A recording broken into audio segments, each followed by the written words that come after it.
She texts you all day, then disappears. She flirts, then acts cold. She opens up emotionally, then pulls away like you imagined it all. She hints at a future, but won't even commit to a weekend. You ask what's wrong. She says, nothing. You try harder. She gets colder. You back off. She gets closer again. You start to think maybe it's you. You begin questioning your worth, and all the while she's playing a game, and you're stuck reacting. Comment no more games to show you're done playing along. Number 1. Stay emotionally calm. When someone pulls back, ignores you after showing interest, suddenly disappears after days of consistent texting, when you sense their energy shift for no reason, your first instinct is to panic, to fix it, to figure out what went wrong, to overthink every message you sent, every conversation, to wonder what you did that made them stop acting like they used to. And in that moment you forget the most important thing, that your value doesn't depend on how someone treats you temporarily, that people who play games want exactly that reaction. They want you confused. They want you doubting yourself. They want you to chase, because chasing is a form of control. And as long as you're reacting emotionally to their absence or coldness, they know they own your mind. They know they live rent-free in your head. And the moment you start scrambling for answers, sending long paragraphs, checking if they viewed your stories, thinking of clever ways to make them miss you, you've already lost the game they started. But here's what most people never tell you. The only way to win is not to play, not by being cold, not by acting fake, but by becoming so centered in your life that their inconsistency no longer holds emotional power over you. You train your response not because you're pretending not to care, but because you've grown to a point where you no longer place your peace in the hands of someone who can't even be consistent. You stop asking, why did they pull away? And start asking, why was I giving so much access to someone who hasn't earned it? You learn to let silence speak for you, not out of revenge, but because your focus is too valuable to waste on confusion. You learn to sit with discomfort without reacting to it. And in that stillness, you start to build the strongest skill of all, emotional discipline. And that discipline changes everything. Because now, when they ghost you, breadcrumb you, or send a dry response after a week of flirting, you don't rush to respond. You don't go into detective mode. You lean back and let the silence reveal what you need to know, because your worth isn't on trial, theirs is. And the moment you make that shift, you go from being the one who gets tested to being the one who filters. And that's when the game ends. Not when you get the person back, but when you no longer need them to feel okay. When your peace doesn't move based on their actions. When you're so focused on your own growth, your fitness, your finances, your purpose, your goals, that any emotional disruption from someone's cold behavior feels irrelevant because you've built something real within yourself. And every time you resist the urge to react, you prove to yourself that you are in charge of your life, not your emotions, and definitely not someone who can't even decide how they feel about you for more than a week. So instead of checking your phone every 2 minutes hoping they text back, you use that energy to build the habits that elevate your future. Because once you master staying calm in situations that used to trigger you, you unlock a level of clarity most people never reach. And from that place, you no longer crave people, you qualify them. And that's what makes you truly unshakable. And if you're ready to build that emotional strength and finally take control of your relationships and your peace, then the Stoic Relationship Blueprint is exactly where you start. This is not just a book. It's a complete system built on timeless Stoic principles that have transformed lives for centuries, now adapted to your reality. It's made for you, for every moment you felt confused, disrespected, or emotionally stuck. And the best part, it's now available as an audiobook, so you can listen while you walk, jog, train, or even during your daily routine. Every insight becomes part of you, not just once, but for life. Because once you get this book, It's yours forever. Unlimited access to the kind of life-changing knowledge you can revisit whenever life tests you. No more guessing, no more chasing, just clarity, control, and power. The link is in the comments. Get it now. Own it forever. Number 2. Spot her patterns early. You don't get manipulated because you're weak. You get manipulated because you refuse to admit what's happening right in front of you. You ignore the inconsistencies. You downplay the mixed signals. You justify disrespect. You rewrite their bad behavior in your mind and call it just a phase. You see someone pulling back, and instead of recognizing it as a pattern, you call it stress or mood swings, or assume it's your fault.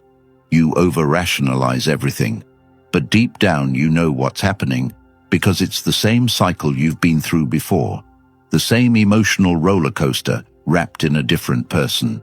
They come in hot, say all the right things, make you feel chosen, seen, valued, and the moment you start reciprocating, the moment you start caring back, everything changes. They become distant. They slow down replies. They cancel plans. They stop putting in effort. And it's not because they're busy. It's not because they're confused.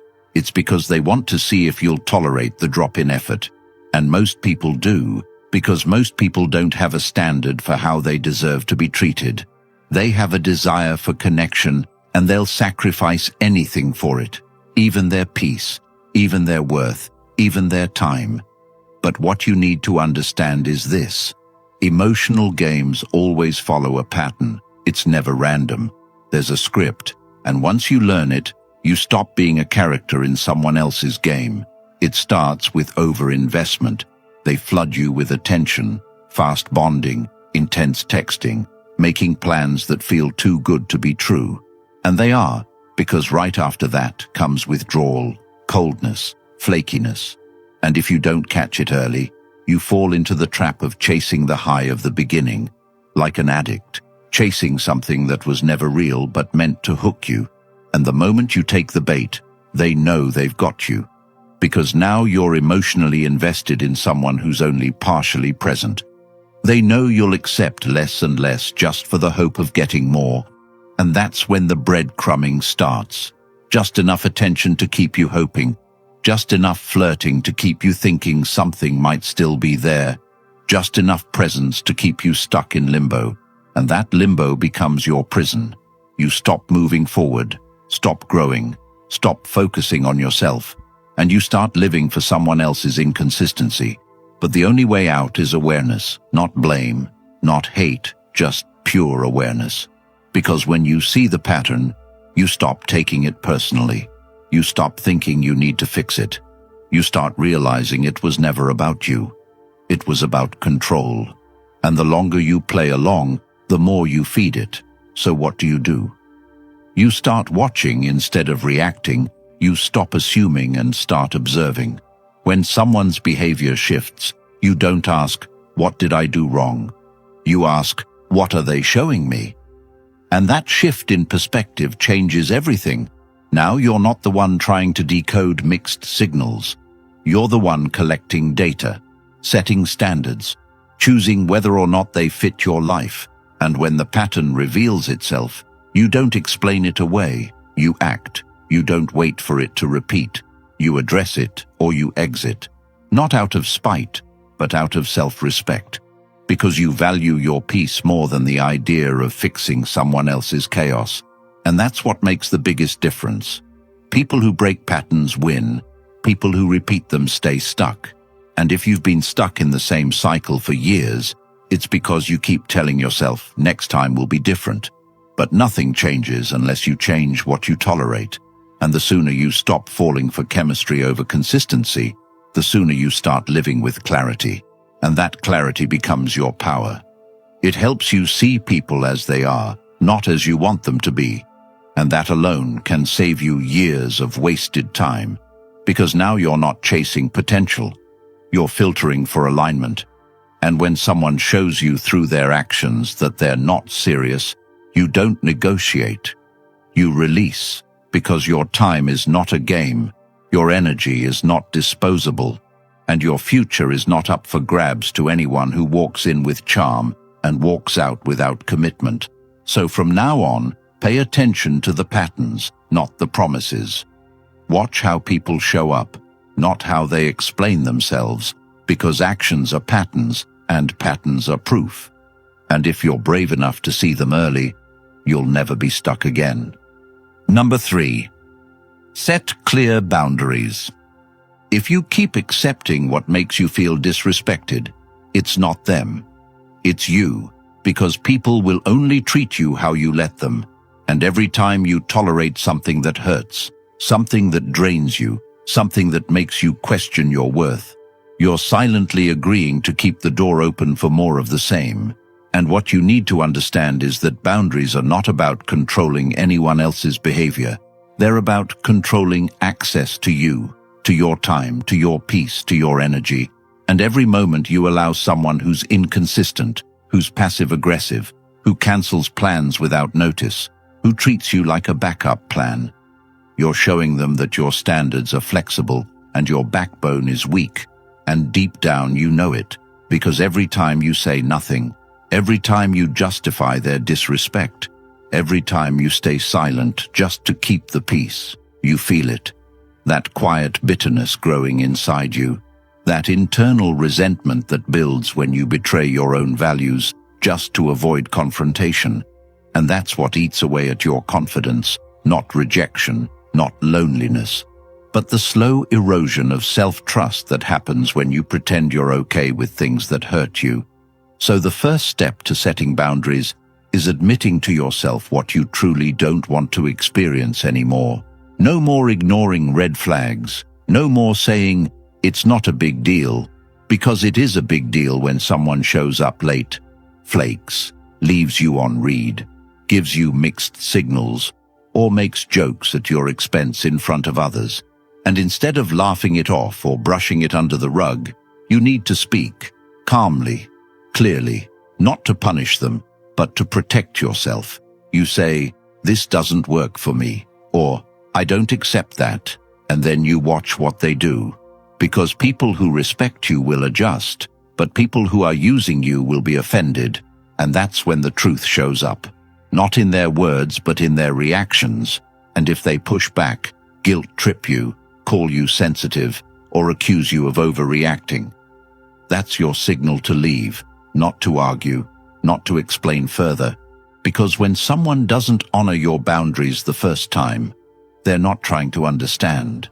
They're trying to break them, and the longer you stay, the deeper they dig into your peace, until you forget what healthy even looks like, and you settle for chaos dressed up as chemistry. And that's not love. That's addiction to inconsistency, and it ends the moment you decide that peace matters more than company, that standards matter more than attention, because anyone can like you when you bend over backwards for them. But the ones who matter will stay when you finally stop shrinking to fit into their preferences. So start drawing the line and keep it, and don't move it just because someone smiles at you or gives you temporary affection. You don't reward unpredictability. You don't chase after apologies without changed behavior. And you definitely don't entertain half-love when your full heart is on the line. And yes, it will feel uncomfortable at first.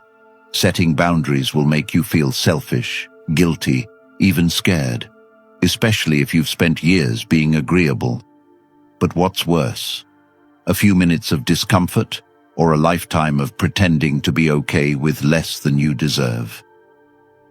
Make the hard choice now so you don't live with regret later, because the more you train yourself to enforce your boundaries without emotion, without fear, without hesitation, the more your life starts to reflect the standard you've been silently begging others to meet, and that's when everything changes. Not because people suddenly start treating you better, but because you stop letting them treat you any worse. Number 4, don't chase attention. When someone starts pulling away, when their replies slow down, when the warmth in their tone turns cold, when the attention you were getting starts drying up, the average person panics. They start to overthink every word they've ever said. They blame themselves. They try harder, send double texts, post on social media just to be seen, wait by the phone hoping to hear back, convincing themselves it's just a bad day, just a bad week, just a phase. But what they don't see is that this is how you get trapped. You don't get trapped all at once. You get trapped one ignored message at a time, one unreturned call, one "sorry, I forgot to reply" that you excuse because you want it to be different, and it never is. Because the moment you chase someone's attention, you teach them they can take it away and still keep you around. You teach them that your effort is constant, even if theirs isn't. And that's exactly why they start treating you like an option, because you're acting like you have no standards, like you need them to validate your worth. But the truth is, the second you feel someone is treating you like an option, the only correct response is distance, because attention should never be begged for. It should be mutual, consistent, and respectful. And when it's not, you don't fix it with more effort. You fix it by walking away, by becoming unavailable to people who confuse you, by shifting your focus from proving your worth to preserving your peace. And yes, at first it'll hurt. It'll feel like rejection. It'll trigger your deepest fears of being forgotten. But that pain is temporary. The pain of staying in a place where you're constantly waiting, constantly hoping, constantly proving. That pain never ends. And the only way out is to stop chasing. Stop initiating with people who show you inconsistency. Stop talking to people who only value you when you pull away. Because that's not connection, that's control. And you don't need more control in your life. You need freedom. And freedom begins the moment you stop needing someone to show up for you the way they did in the beginning. The moment you stop replaying their potential and start accepting their present behavior. The moment you say, "If you don't show up for me with consistency, you don't get access to me at all." Because attention without respect is manipulation, it's bait, and if you take it, you'll spend your life performing just to keep someone who doesn't actually care if you're happy.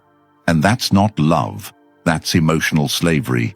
And the only escape is to stop giving your attention to people who treat it like it's free, and start giving it to your goals, your growth, your path, and your purpose. Because the people worth keeping will notice your silence, they'll notice your absence, and they'll step up without you needing to prompt them. But if they don't, then the silence gave you an answer. Words never could. And in that moment, you win. Not because you got them back, but because you got yourself back. The version of you that doesn't need someone to remind you you're enough. The version of you that respects yourself enough to never chase what walks away from you without reason. So stop explaining yourself. Stop proving your worth. Stop performing just to be seen. And instead, start building a life so full of value that the only attention you need is the one you give to your own progress, your own mindset, your own discipline. Because chasing attention is how you lose power, but detaching from it is how you rise. Number 5. Let her earn your time. If you keep giving time, energy, and access to people who haven't earned it, don't be surprised when they treat you like you're disposable. Because when you hand out your presence to anyone who shows you a little attention, when you give away your emotional investment before they've even shown consistency, you're not being kind, you're being careless.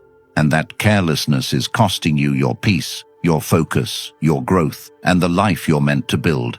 Because time isn't just something you spend, it's your most powerful resource. And when you give it to someone who plays games, who disappears, who strings you along with just enough affection to keep you hoping, but never enough commitment to build anything real, you're choosing distraction over direction. And every second you waste on someone who doesn't show up is a second you're not using to level up, to build your vision, to become who you're meant to be. And what's worse is you already know it. You feel it when you wait for replies that come late or not at all. You feel it when they cancel last minute, when they act hot one day and cold the next, and you tell yourself they're just busy or shy or uncertain. But deep down you know, they're not unclear, They're just not serious. And if they were serious, you wouldn't have to wonder, because real connection doesn't confuse you. It doesn't make you question your worth. It doesn't make you beg for time or beg for clarity. It shows up. It invests. It proves itself with action, not empty words. And that's the standard you need to start living by. No more giving full access to people who give you half effort. No more trying to convince someone to value what they're already holding, because the moment you have to ask someone to show up is the moment they've already decided not to. And you're not here to convince anyone to see your value. You're here to protect your value and only give it to those who see it without being told. And that starts by being selective. Not bitter, but selective. Because not everyone deserves you. Not everyone is meant to be close to you. And if someone wants your time, your attention, your energy, they should earn it through consistency, honesty, and clarity. And if they can't provide that, they don't get access. And that doesn't make you arrogant. It makes you self-aware, because time is not just minutes on a clock. It's your life. And when you give your life to people who don't respect it, you slowly lose yourself. And one day you'll look back and realize you spent months or years stuck in situationships that never gave back what you put in, relationships that drained you more than they built you, people who liked the idea of you but never showed up for the reality of you. And the only way to stop that cycle is to raise your standard, to look at your calendar and ask, who am I building with and who's just wasting space? Because if someone isn't making your life better, they're making it heavier, and you don't owe anyone unlimited access just because you once felt a spark or shared a few laughs. Feelings are not enough. Chemistry is not enough. Consistency is the minimum, and respect is the baseline. And if they can't meet that, they're not ready for you, and you don't shrink to keep them. You grow beyond them, and the people who belong in your life will either rise with you or fall away. Either way, you win, because your time is sacred, your energy is expensive, and your future is too important to waste on people who can't decide whether or not they want to be part of it. So from now on, don't give unlimited time to people who bring limited effort. Don't prioritize people who treat you like an option, and don't allow access to your heart without proof of reliability. Because you don't chase love. You attract it by becoming so focused on your path that only those walking in the same direction can keep up. That's how you let people earn your time, and that's how you take your power back for good. Number 6, focus on your life. The reason you keep falling for people who play games, the reason you get stuck in situations that drain you, the reason you feel like you can't move on, isn't because they're special. It's because you've made them the center of your life, while your own goals, growth, and self-respect sit in the background collecting dust. Because the truth is, the second you put someone else above your own mission, your energy becomes dependent on their approval. And that's why you overthink. That's why you tolerate disrespect. That's why you shrink yourself to fit into places you've outgrown. Because your focus is scattered. Because your identity is built on being needed, instead of being built on becoming who you need to be. And what nobody told you is that until you become obsessed with your life, until you wake up every day chasing your potential with ruthless discipline, until your vision becomes louder than your distractions, you will always be vulnerable to emotional games, because a person with no direction is easily swayed, easily triggered, easily manipulated, and the people who want control over you can smell that from a mile away. They know you're bored.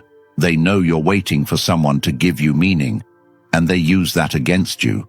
But when you start prioritizing your life, your body, your finances, your values, your habits, everything shifts. You stop needing people to show up for you because you're already showing up for yourself. And that self-sufficiency is not arrogance. It's freedom. It's what protects you from getting stuck in situations where you're being emotionally toyed with. Because the truth is, most people wouldn't tolerate what they tolerate if they had something bigger to focus on. But since their schedule is empty, since their vision board is blank, since their purpose is foggy, they end up making someone else their purpose, and that's why they break down over unanswered texts and cancelled dates. That's why they keep going back to people who show them no real effort, because their life has no foundation. And when you have no foundation, you will settle for anything that feels like attention. But when you build a life you're proud of, when you wake up with plans, when you train, when you journal, when you lock into your goals and cut out the noise, you stop being impressed by temporary affection and start demanding permanent respect, because now you're building momentum, and momentum kills neediness. Progress kills anxiety. Direction kills obsession, and nothing is more magnetic than someone who has something to lose, someone who protects their time, who doesn't flinch when people leave, who doesn't chase when people go cold, because they know what they're building is too important to pause over someone who can't even be consistent for a week. So if you want to win this game, stop playing it and start building something they can't play with. Build a routine that keeps you grounded. Build a mindset that can't be shaken by silence. Build a vision so powerful that their confusion doesn't even register anymore. And this doesn't happen overnight. You start small. You start with what you can control: your sleep, your food, your income, your focus. And you stack wins, one at a time, until your life becomes so fulfilling that you don't chase peace from anyone else, because you've already found it within yourself. And when that happens, you don't lose people, you filter them, and the ones who can't meet you at your level start falling off without effort. Not because you pushed them away, but because they can't survive in the presence of someone who's truly focused. And that's how you reclaim your life. Not by fixing someone else, but by fixing your discipline. Not by changing them, but by changing what you give attention to. Because if you give your attention to people who drain you, you stay drained.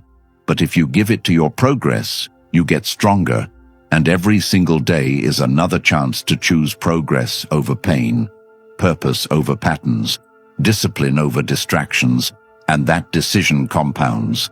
That decision is what separates those who keep repeating emotional loops from those who break free and build something real. So no more excuses, no more blaming others for your emotional chaos. It's your responsibility now to grow, to focus, to build a life so powerful that no game, no person, no rejection can ever make you question who you are again. If you're tired of being emotionally used, confused, and left with nothing but questions, this is your moment. Society doesn't want you to think for yourself, doesn't want you emotionally disciplined, doesn't want you powerful, because a man who sees clearly, who feels deeply, but reacts with strength, can't be controlled. That's why the Stoic relationship blueprint exists, filled with timeless principles to help you break free, reclaim your peace, and never get played again. And now it's available as an audiobook, so you can listen while walking, jogging, or anytime you need to realign with the truth. No more excuses. It's linked in the comments. Own it now, and it's yours forever. If you're ready to step into clarity and live on your terms, comment, "I choose power," like this video, and subscribe, so more men can escape the trap, reclaim their time, and save themselves from years of silent regret.